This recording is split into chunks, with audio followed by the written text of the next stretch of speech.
Hi, my name is Stephanie Richardson, and welcome to Oh, the People You'll Meet. I started this podcast because I meet people in the coolest places, whether it's a coffee shop, whether it's on an airplane, whether it's at a restaurant, whether it's at Chick-fil-A, at a kids' sporting event, at college, wherever it is. I meet some of the most cool people, and what is cool about them is their story. As I get to know them and hear their story, I am so blessed. I just feel closer to God. I feel encouraged. I feel like I'm not alone in the struggles in life, and I just feel like I can continue on in my life. And so the stories are so incredible that I wanted you to hear them, and so that's why I started this podcast. So I always start the podcast with how we met, and Leslie Austin here. We met from Baylor through connections with Baylor, and I actually started following you on social media a couple years ago, and just was watching what you were doing and just was like, she's so cool. Like, I want to be her when I grow up. I just love watching your journey and like watching all the things about your journey. And so when we came out to LA, I was like, I want Leslie to share her story because, I kind of see the probably the Facebook version or the social media version. But I wanted to hear like the real version and like how you were doing and just kind of help other people share, like learn your story. So what we do is we kind of go back. So kind of share a little bit about your upbringing and where you grew up and that sort of thing.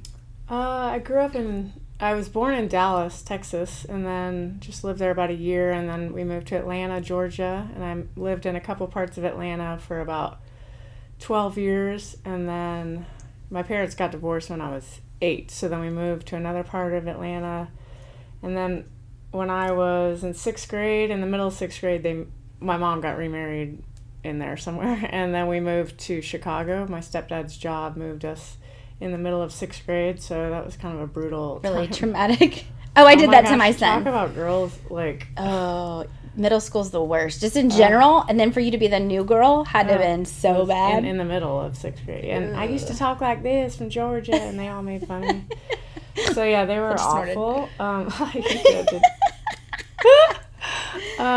So then I lived there just for 3.5 years, and then I moved back to Texas to Colleyville near Grapevine for my last 3 years of high school, and then Baylor, and came back to Dallas. So I was there most of my adult life in Dallas. In Dallas, Big D. Yeah. And so you were, after college, what did you decide to do? What was your major? What did you decide to do? I studied health and fitness and have done that most of my life, in addition to music and all these other things. But that was kind of my day job, Clark Kent life. But yeah, I played sports growing up, and then I studied that in school and have done personal training and muscle activation techniques, which is a therapy that corrects muscle imbalances from injury and trauma and overuse and all that. So is that an acronym? Is that I feel like I've heard of MAT. it. MAT? Yeah, is what we call it. Okay, yeah. Yeah. I've heard of that. It's a newer one relative to some of the other things out there.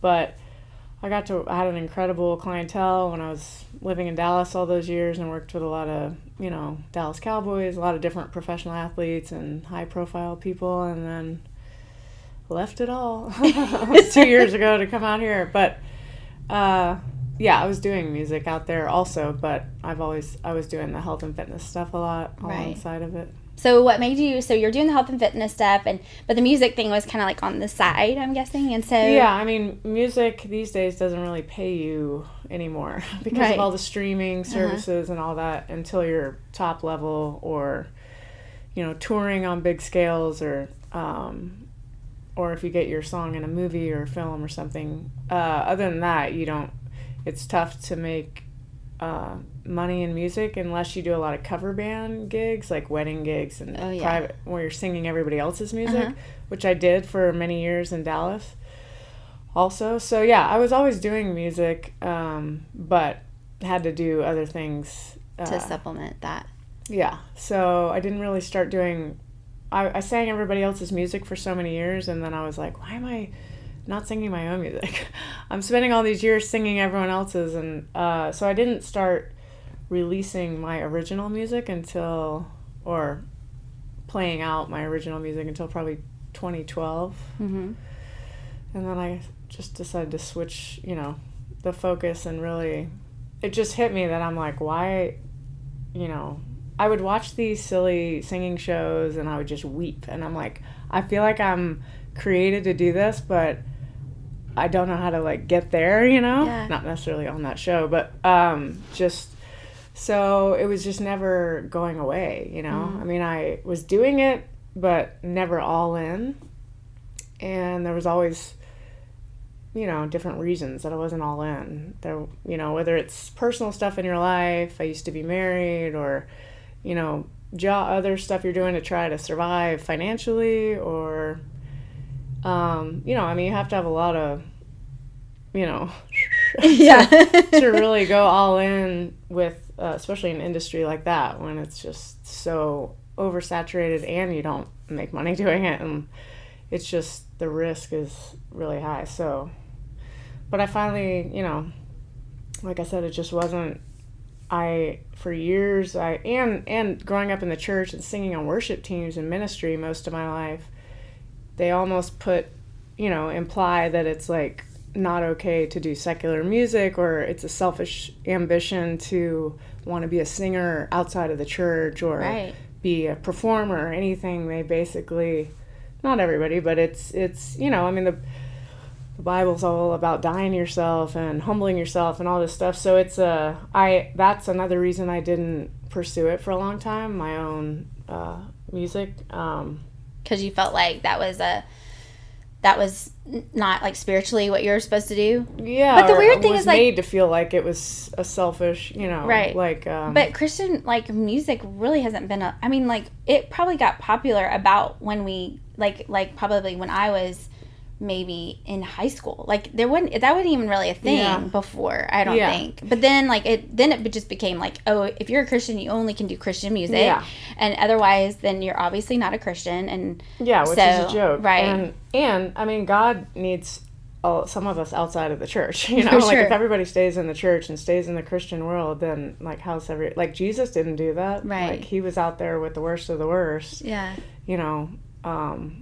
So I've never felt called. I've done a lot of worship music, and that was the early part of my life, and I still sing at my church in LA sometimes, but I feel like I've always felt like God wants to use me in the secular world, and I feel like he uses me to relate. I can relate to these people in some ways, and you know, I feel like he wants to show. The church has sometimes given God a bad name, and a lot of people have been burned by the church. So I feel like he wants, you know, to show people how he really loves, and that you can still love God and be cool and like sing secular music, or you can. It's okay to, you know. I mean, you can live in the world and not of it. Right. You know? So, yeah. So you decided you were kind of. 2012 was that kind of like when you're like, okay, I'm gonna write my own music, and it was secular music, it wasn't necessarily Christian music at that time. It's never been Christian, but I don't write like, I'm not singing about like, you know, drugs and sex and you know, because that's not whatever. your life, but so you just like about your some life. Of my songs are positive and you know, inspirational lyrics without being like Jesus, you know? Because I do want to leave some kind of, you know, there is more purpose behind why I do what I do, but some of the songs, like some of them are not gonna all be like this deep, you know, crazy meat. Some of them are just fun, you know? But so I probably in 2012 I started writing more. I had written when I was young with people like in junior high. We wrote some Christian songs, but I started really focusing on writing my own music in 2012. And then didn't release my first original single until might have been not till like 2016 or something. Okay. And then like, so you're like, okay, I'm going to do this. I'm going to go after it. And you finally release. I mean, that's a 4-year period of like, you know, kind of like, I feel this, and it's a process. And I think people just think like, when they see like people, you know, musicians are like, oh, they just woke up one day and then they were famous. Like, I mean, it is such a process, you know. And I mean, there's a few people that happens to. You know, the Justin Biebers that get found on YouTube like and instantaneously, or you know that. But for me, it's definitely not been that. So yeah, and part of it again is I just didn't know how to get from like A to Z. You know, Right. I didn't know, and you know, a lot of times it takes a lot of money to record a lot of songs and to produce them correctly and mix and master them, and then to do it doesn't always. I mean, you can find ways around that now, but yeah. So I was just writing and playing in an original band, and then I recorded a demo in there, and then finally recorded an original. Yeah, not till 2016 probably. I think it was. And so then what made you 2015. So you're in Dallas, which is not like the hotbed of like music. Yeah, I mean, although and it's gotten a lot better. It's better, but it's Yeah. not like you're not in Nashville or in LA or Yeah. whatever. So then like what happened? Yeah, and it is, Dallas music scene has gotten way better. There's incredible it has? people. Yeah. Well, is it like as much as Austin? I mean, it's maybe not as much in the live music everywhere like it is in Austin, but There's a lot of talented people yeah, in I Dallas. mean, there's, you know, Erykah Badu came out of Dallas, Leon Bridges. There's there's just incredible musicians that I've played with out there, and so it's great. But yeah, there's still feels like somewhat of a ceiling, you know, at a certain point. But more than that, because you can do music from anywhere. But I just felt called. I've always felt called to be a light in the entertainment industry, and that I would probably live in LA at some point. And I almost moved out here, you know, multiple times over the years, but it never felt like the right time until 2 years ago when I was about to move again in Dallas, and I just kept having this unsettling feeling about signing this lease. And I was coming out here recording with a producer I had met out here. And I feel like God was like, it's time. I mean, it's nuts on paper for me to do what I've done. And especially at this point in my life. I mean, I'm not 20. And a lot of people that come to LA are like right out of college, and they're like, let's try it, you know? And like I said, there were just a lot of different reasons I never did that. But I felt like it was time, and I gave up, you know, everything. Basically, I went to nothing. I used to own a home in Dallas. I had great clients for my day job. I made great money. I knew all the musicians. I knew, you know, I mean, I had incredible friends from all these years, and I left it all and literally went to, like, in a blink of an eye, I was like, oh, I have nothing now. Well, that was wise. But, but do you feel like that's, do you feel like why that comfort is why, like, a lot of people don't pursue their dreams? For sure. Yeah. I mean, it's like terrifying. I mean, I sat in my, you know, apartment and just like cried. And I'm a strong person. I'm used to being alone. I've traveled the world by myself. But, you know, after living, I don't know, it's probably 20, I don't know how long I lived in Dallas, but it wasn't 20 years, but however long it was, I, you know, was in LA, and I knew like one or two people, and I just realized it was a lot to start over at this point in my life, and especially in a city like Los Angeles, and Where it's like brutal and it's brutal. Yeah. And so is it like as brutal as like you think it is? Worse. Way worse. So were you surprised when you got here? Like, did you kind of think like, oh, it's gonna be like American Idol, and I'm gonna be like the next Carrie Underwood? No, I definitely. Or did you think it was gonna be like? Or did you? I didn't really think it all through. But maybe that's good. Maybe Yeah. God just like.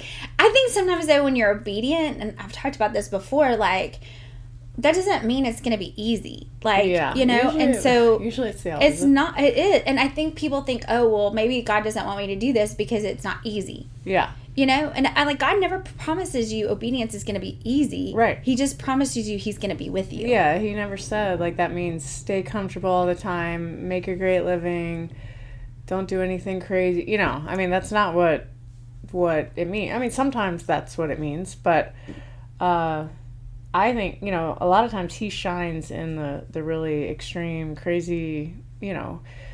If, like, for example, if something happens for me and He gives me this huge platform, it's going to be really obvious that it was God that did it. Because everything on paper and all the statistics, all the odds are, like, going against me, you know, relatively speaking, in this industry. So, but I've always felt like He wants to give me a big platform because He knows if he does, I'm going to say something about him, you know. Right. And I even say stuff at my shows sometimes, like these famous LA venues that have probably never heard someone talk about God, and I'm like, throw stuff in there. And the last one I did, I like said this whole little thing at the end, and you could have heard like a pin drop, the record skip, and I'm sure the sound guy was like, what is Turn her happening? off. Turn her off. Yeah, cut the mic. But yeah, so but I've grown, like, you know, tremendously just from all the uncomfortable. Oh, yeah. And the hard. Yeah. What's been the hardest part, do you think? The financial part. I've never been like at as low of a the problem is I never managed my money that well. I was never materialistic, and I'm not a big, you know, I don't buy really expensive things, but even when I had money, I wasn't really taught to manage it, and I didn't, you know, it's just not my strong suit. I'm an artist, you know. I'm like the creatives are I not hate good. math. I'm really bad at math, and I just don't like to manage, you know, to sit down and do all that stuff. Yeah. So I never have, and I could get away with it before when I made money, but out here, it's like I blinked and it was all gone. And I had savings. I mean, it's not like I didn't have anything when I came out here.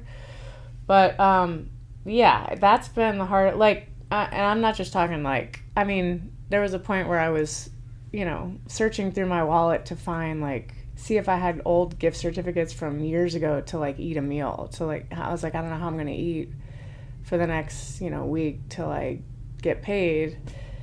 So I've had to, like, you know, I mean, I wasn't homeless like on the street, but I've definitely been, you know, anyway, couch it's just, surfing and yeah. Is that what they call it? Like couch surfing. Couch surfing. So I've never been quite at the point where, you know, I don't know how I'm going to eat, or so that's been humbling. Yes. But it's also taught me that, you know, that one area of my life is the area that hasn't ever, you know, needs to be fully surrendered and dealt with as far as stewarding. Even though I wasn't materialistic, I wasn't being a good steward of my money, obviously, right. You know, so.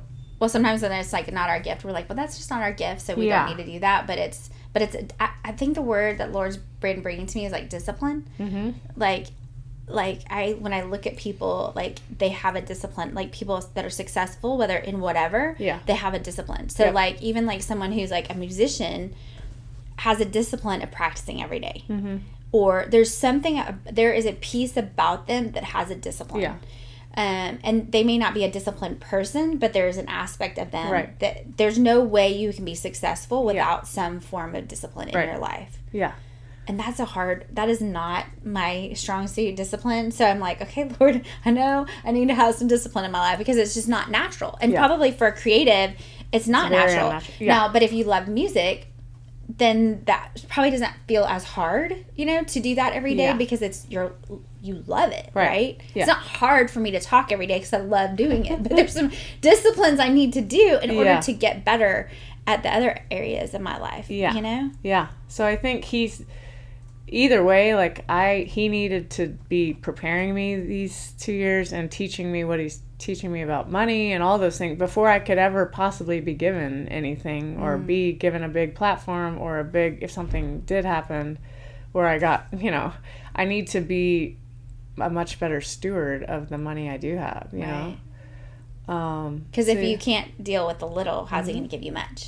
Right? Yeah. And I feel like that's been the one area that's been like the worst, the hardest part of the struggle out here. Yeah.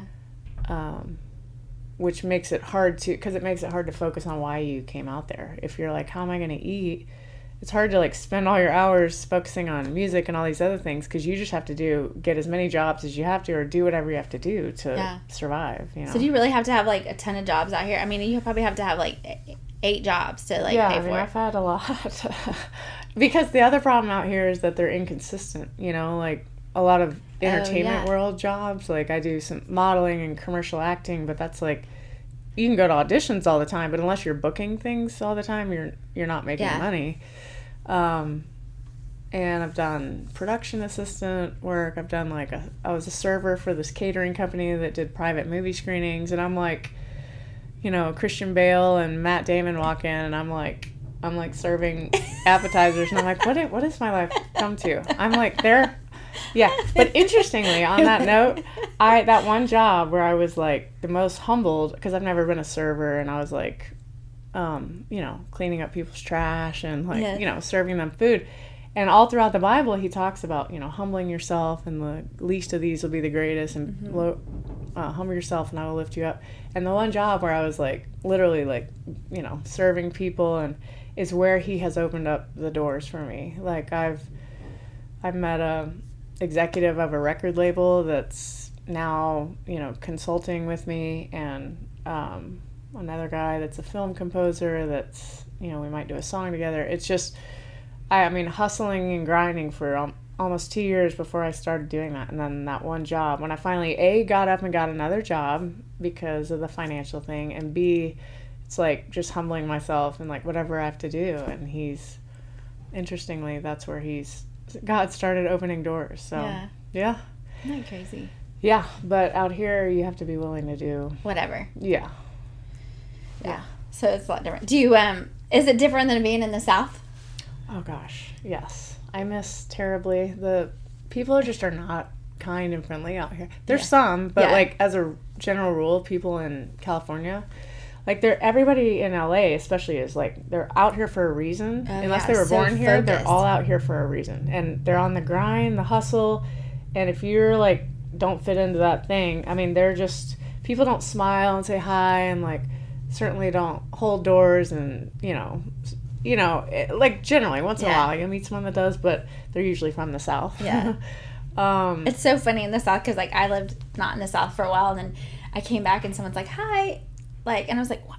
Why are they saying hi to me? I know. And it's sad. And I was like, oh wait, I'm back in the South. Okay, that's like a typical thing. So for those listeners who aren't in the South, like that's a thing, and it started wherever you live, and you'll be blessed by saying hi to people. I know. 'Cause you never know who you're gonna meet. I know. And I was like, Lord, I don't want to become cold and like these people out here, because you get so used to it. No one's talking to you anymore. No one's saying hi to you, and then you kind of find yourself not doing that anymore. I knew when I went to New York with a friend, and we met at Baylor, and so like the first time we met, we were walking, and she was like, I was saying hi to everyone, and she's like, do you know them? And I was like, no.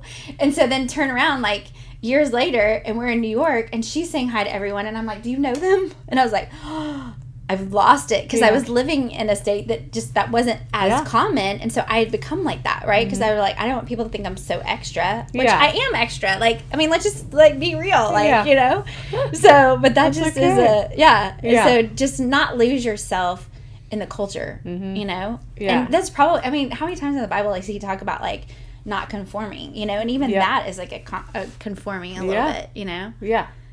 Just who you are and your light, but it's hard, know, if you're not finding that light from where you find it from, and you just, it is hard. Have like those dreams that are kind of nervous and want to do it, but just like not doing it yet. Like what kind of advice do you have for them? I would say there's always going to be reasons not to do it, and there's always going to be fear, major fear, and there's going to be excuses. But for me, it was like I said, it was never going away. I feel like I'm made to do it, and there's a reason that I'm supposed to be doing it. And if it's like a deep, deep passion in you that you feel like you were created to do, then what I always say is I'd rather die trying than die with regret. So you don't want to, most people on their deathbed, you hear them talk about their regrets. I wish I had loved my family better. I wish I had traveled more and worked less. I wish I had, the things I wish I'd pursued my passion. And so I would say if it's something that you really feel, like it's your deepest passion and called to, and then don't let anything stop you, because there's always going to be a reason. And I think that's part of me doing it later in life. I think I had to get healed of some of the wounds of my past, like the rejection and all those things I went through that make you feel like you're not good enough at this, or you're not, you might, like, what happens if, it's like even a subconscious thing. You don't realize that it's holding you back. But, I finally, once I got healed of a lot of that stuff, I'm like, I don't care if I walked into an audition and they said, no, now I won't take it personally because it has nothing to do with, or if if I walk in to perform and the girl before me performing is incredible, I'm not going to be like, oh my gosh, I can't go up there, Right. We're all different. Our gifts are super different. And I think that has a lot to do with, if you can get healed and be free of a lot of the junk from your past and the stuff that hurt us and made us feel like we were, not good enough, or it's not okay to go do this, or what if I fail? Then you're a lot freer in trying it, And it's not always people that have kids or have spouses or have, obviously I don't have that right now, so that makes it more challenging to just up and leave and, But you can still pursue your dream probably from any, a lot of times from anywhere. Whatever. At least start pursuing it. So you just have to dive headfirst into the fear, basically. Like there's always fear. Even for me, still, it creeps up. But you have to.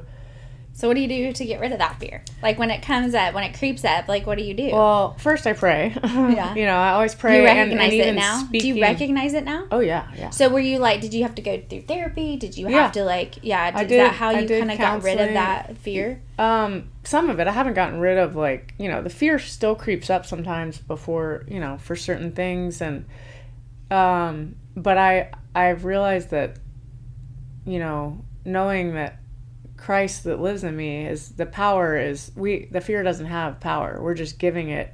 We've been attached to it for so many years, or we've gotten used to what the fear feels like or whatever. So we kind of let it take over us because it feels natural and it's what we're used to, Mm-hmm. But yeah, when I recognize it, I'll speak verses out loud over, out about the fear, it's not from God. It literally says, for God did not give you a spirit of fear, but a power of love and of a sound mind. So I speak verses out, and and you have to kind of do things like that regularly, not just in the moment of when the fear is taking over. Yeah. The more you do things, because we have to retrain our mind. It talks all about renewing your mind. So some of those are patterns that we've been wired in for all these years. So yeah, I did counseling.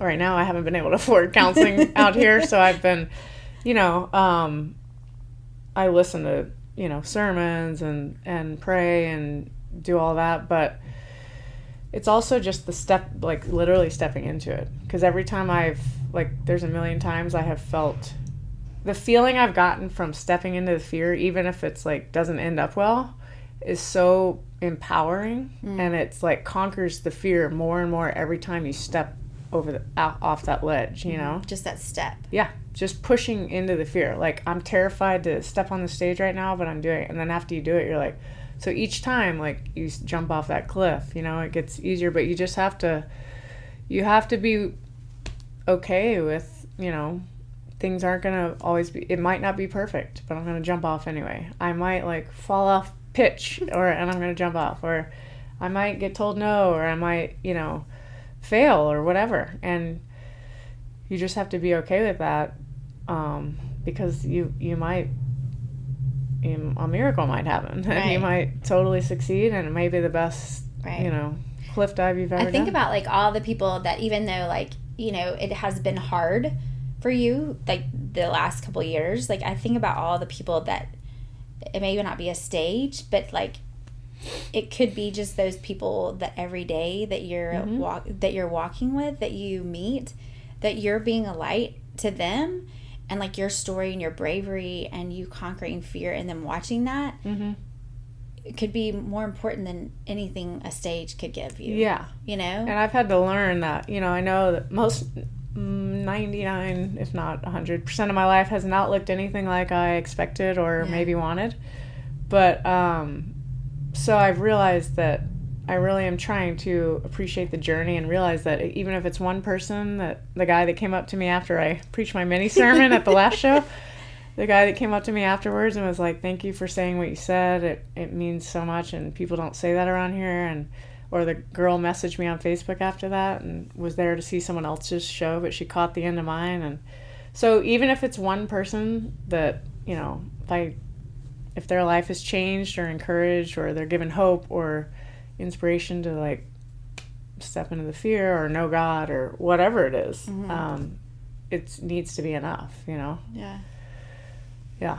I love it. I think it's so encouraging. I think it's amazing, and it's so encouraging me to watch you step out of that fear.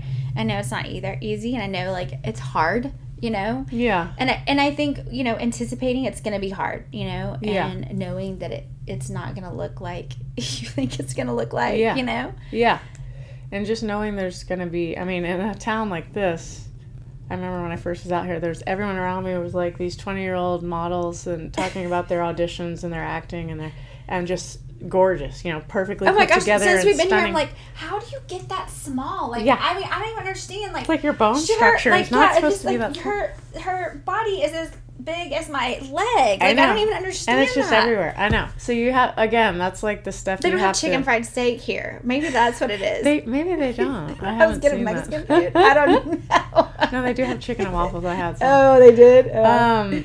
But yeah, it's just basically like, yeah, stepping into the fear, but also doing the work to kind of heal that stuff in ourselves that allows us the freedom to try. Right.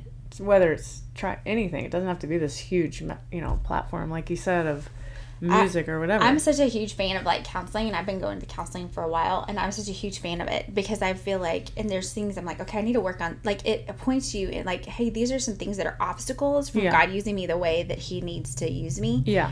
And I don't understand why. I don't feel like guys deal with that as much as girls do. Do you feel like that? I mean, I don't know. With what? Just that fear. Like, I'm sure they have fear, but like, I feel like they do, but they were taught not to show it, I feel like for us, like, it's just like crippling, like for a lot of women. I don't know. Like, I feel like, I feel, and maybe that's why it's so brave, is because you're a woman. You're trying to, move out, conquer that fear and continue to do that and handle the rejection. I think it's hard for us to handle that rejection. Yeah. And I think, I love that you're like, not taking it personally, like. But that took all these years. I mean, it's hard. What these girls in junior high did to me, like every day I came home crying, and they were like, "We hate you. Go back to Georgia." I mean, the stuff they would do is like, it just, I didn't realize. I mean, I realized, but then like later, just a few years ago, I was still like talking through that in counseling because of how, you don't realize how that affects everything you do because of all the rejection you got.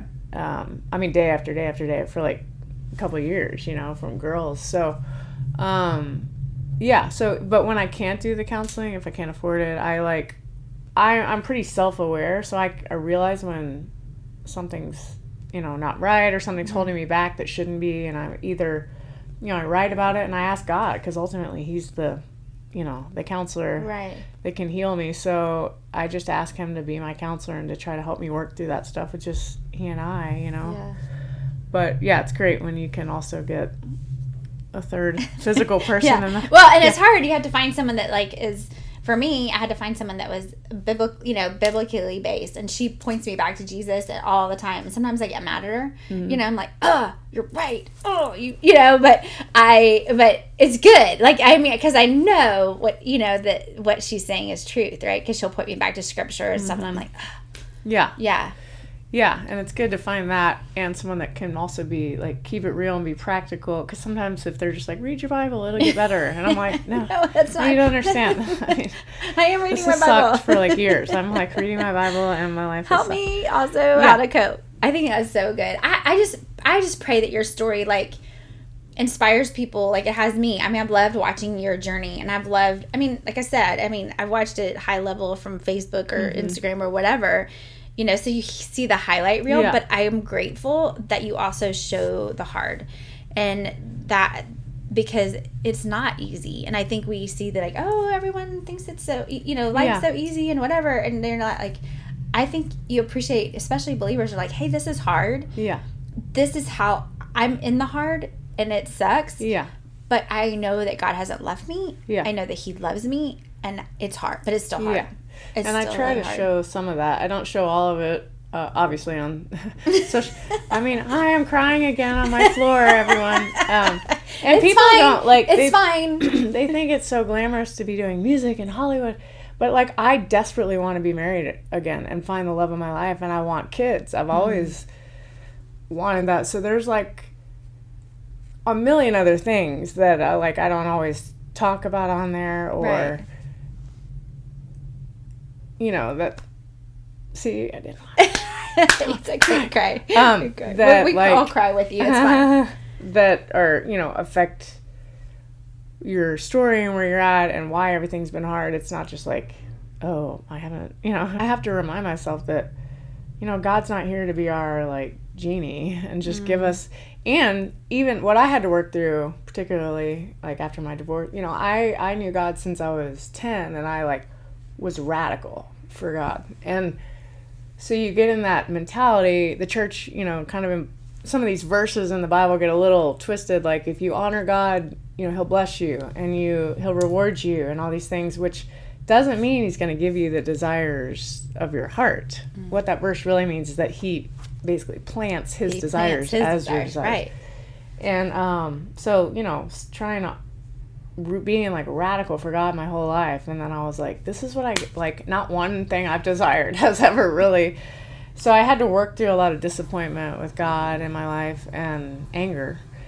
But you know, what I've realized is not whether those are great, and a lot of people get those desires or whatever their desires are, but that's not why he put me here. You know, it's not to find the love of my life or have kids or have this incredible music career. Ultimately, it's to share the love of God with people. And, you know, I could die tonight and like, why am I really here? It's, you know, I want to know that I tried to do that. Right. First and foremost. So, yeah. So I have to remind myself a lot, because it's easy to get caught up in it is. I don't have this, nothing's going right, you know. But it's that mindset can take you down. That's what happened to me out here. And it was like negative, struggle. And then I found myself, then you speak that over yourself. You're expecting, oh, that's just the way my life is. Everything's a struggle. And I started speaking those things out over myself. And then that's all you're going to see, you know? So I really have learned a lot about the power of the mind. I knew that because I've studied it, but I wasn't connecting how much I had fallen into that, because I used to be like super joyful and positive all the time, you know? And over these years of just pain, and what the last guy I dated that I thought was my soulmate was cheating on me the whole time, like all these things, you know, that just, you don't realize it's like sucking you down, and then it's just thing after thing. So then I started just expecting my life is always a struggle, and, you know, and I started focusing on that. So since I've started just in the last like 7 months, I've really been trying to retrain my mind and expect good things, and remind myself God wants good for my life. He doesn't want my whole life to be a struggle. Yeah, it's going to be hard sometimes, and sometimes it'll be really hard, especially if you're being like bold for Jesus, you know. You're going to have warfare, but I have tried to start speaking over my life, you know, good things and positive things, not like in a new age way, but like there is an element of your mind that needs to be rewired, even habitually, like the daily like rewiring your brain, which is why he talks about renewing your mind a lot, you know. So that has helped my perspective of, you know, not focusing on all the I don't have this, poor me, blah blah blah, you know, and just expect good, focus on good, and try to enjoy the moment, you know. That's so good. I mean, and I think a lot of people, I would think probably most people would listening to this be like, my life has not turned out the way I thought it would. You know, whether you, like from your perspective, it looks like, oh my gosh, their life totally turned out exactly how obviously they have XYZ, so obviously their life turned out exactly how they wanted it to. Right. But if you sat and talked to them, they'd probably say, no, it didn't. Yeah. You know, it just didn't. Right. You know, and I had this, and, you know, it's that whole, like, you know, looks good on social media, right? I mean, but you don't know their pain. You don't know what they've gone through. But but I love those tips about how you've been able to kind of get out of that, kind of help that. So I was into the call with a couple questions, or the podcast with a couple questions. So my question was, what is something fun you're into right now? I don't have a lot of extra time for that, but besides working 18 jobs. I know. I mean, I guess fun. I love to go hiking around here. That's one of the. I try to not forget like the beautiful things about California. Yeah, I mean, look at the view right there. I know. They have incredible, you know, just mountains and hills and oceans around here that you can go hiking and have these majestic views. So that when I have time to do that, I love doing that. Hiking. Yeah. And the ocean, of course. The ocean. What is your favorite beverage? Adult beverage? It can be adult or otherwise. I mean, beverage regular, I don't drink a lot other than the water, but adult beverage, I love wine, like with food, with red wine, but Casamigos tequila on the rocks with a splash of grapefruit juice, to be specific. Because it is very specific. It is. What about your favorite healthy meal or snack? Coming from your health I'm like background. an organic freak, yeah. I would say the snack I've been eating a lot is the sprouted cilantro jalapeno hummus with these. How's it sprouted if it's hummus? Like, isn't it hummus garbanzo beans? Uh-huh. So they're sprouted garbanzo beans? Yeah, they basically, when they sprout them, they like soak things just to make it more living and nutrients, kind of oxygenates, like brings back alive, so to speak, the nutrients of things. Like quinoa you can sprout if you soak it in water for a while, and you'll see it like sprouts, so it's not like dead. Okay. It kind of, so it's healthier for you?